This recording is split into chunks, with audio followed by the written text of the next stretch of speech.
subterranean spaces, a diameter of 2 to 3 kilometers. Life from somewhere has chosen this almost like an airport. From feet up to navel, it's a fully developed male form, but on top of it, it's all translucent.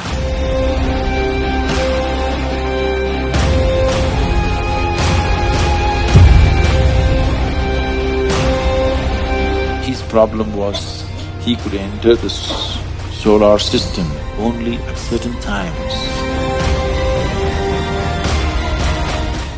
They want me minus my body. It would be nice one day to step in and see what the hell.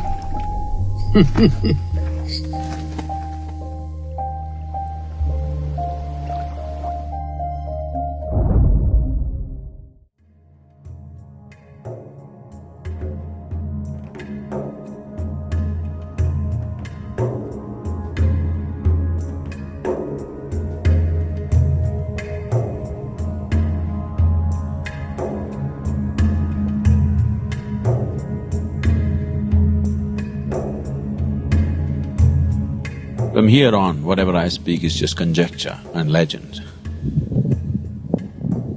We're not 100% sure of anything that I say from now on.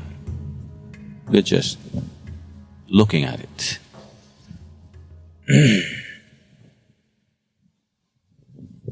One thing is clear, here, this we are 100% sure is there's a tremendous amount of activity in the lake. And this activity is… the nature of the activity is such that it has nothing to do with anything that we know as life on this planet. It's something totally different. It's life, but not the way we know it.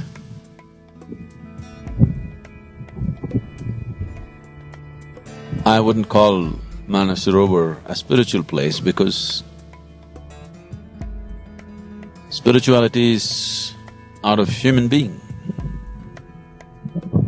These beings, if you can call them that, I don't know what we can call them, whether we can call them beings or things or creatures or what.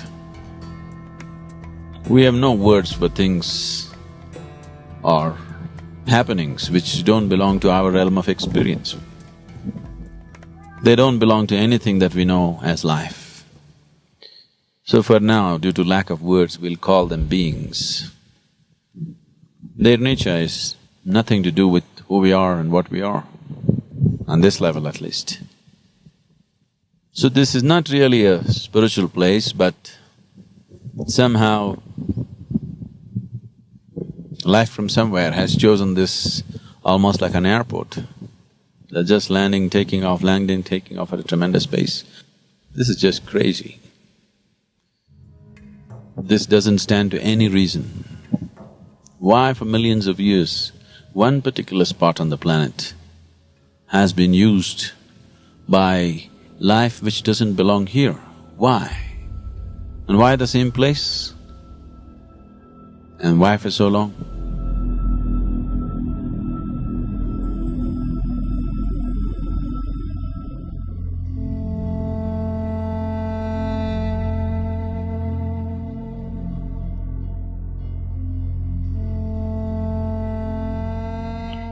Why Kailash has always been considered as the abode of many great beings is because many great beings chose to deposit their work, preserve their work in Kailash. Starting from Shiva himself, and the first of the Tirthankars, and two of greatest Buddhist teachers. All these people chose Kailash Parvat as a place to preserve their work. When I say preserving work, for most mystics on this planet, till now, in all these thousands of years, if they get to share 1 or 2% of their work with people around them, they're very fortunate. Most of them don't even get to do that. So they always chose to deposit in some space which is not too frequented by human beings. At the same time, it's accessible for those who wish to go. So Kailash is such a place. It is not totally inaccessible, but it's hard enough to discourage a lot of people. There are many places like that. But in terms of the volume and the variety that's been deposited in Kailash, it is the place. So this is why it is known as the abode of Shiva, not because if you dig in the rock somewhere you will find him, because everything that he knew has been deposited there in a certain energy form. So, all that is valuable for us in his life, from his life, is here. So in that sense, he's alive here.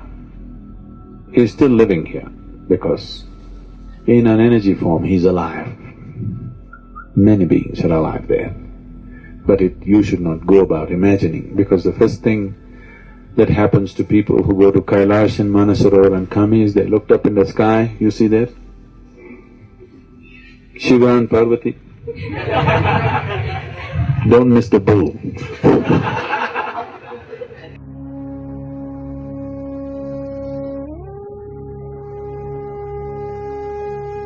So Manasarovar is significant because it is culturally significant, because whenever Shiva is a bit of a vagabond householder, he goes away. So his wife, Parvati, instead of staying in Kailash, she comes down here because that's all iced up. She comes down here, at least there's cold water. So she lives here largely. I want you to imagine, you're the just only woman sitting on the banks of Manasarovar Lake, nothing here. She wants to have a baby. She's unable to have a baby because Shiva's seed is not human. So, it's clear that she cannot have a baby with him. But when she's alone, when she's with him, she's fine. When he's gone for long periods, her maternal instincts took over, she wants to have a baby. So one day, she smeared herself with sandal paste head to toe, waited for a period of time, then slowly peeled off all the sandal paste. When you do this, a certain amount of your skin or your cells will come away. Making use of this, using her tantric power, she made the shape of a baby and breathed life into it. A nice little boy came, and she was very happy in the company of this boy, and he grew up, just the two of them, nobody. And Parvati wants to have bath. So she set up a small barrier and asked the boy to watch out, that nobody comes this way. So the boy took this duty as a he's very proud to guard his mother. He's in that state. And Shiva and his friends landed up. So he wants to see his wife, he's coming that way. And the boy stopped him and questioned him, "Who are you?" Shiva thought, "Oh, you asking me who are you?" With a flick of his sword, he took off the boy's head and went to see Parvati. Very happy to see his wife after 12 years. But the wife saw blood on his sword and she screamed. And he got the works. Then he doesn't know what to do. He thought after 12 years he'll get a great welcome. Here she is freaking on him. She said, "You have to bring him back to life." So he looked around and the leader of the Ganas, he asked him, "What?" He said, "Okay." So he lopped off his head and put it on the boy's head. First head transplant. So now the boy had a human body and a Gana's head. That too chief of the Gana's head, and he had a limb which was boneless limb. So he became a Ganapati, the chief of the Ganas. Somewhere down the line, artists from Sivakasi in Tamil Nadu, because they had never seen a Gana but the place was full of elephants. A boneless limb means they could not imagine beyond an elephant. So they slowly made that into an elephant. Whatever they do even today, everybody calls it only Ganapati. Nobody calls him Gajapati. Okay? He's Ganapati. He is the king or the leader or the chief of Ganas.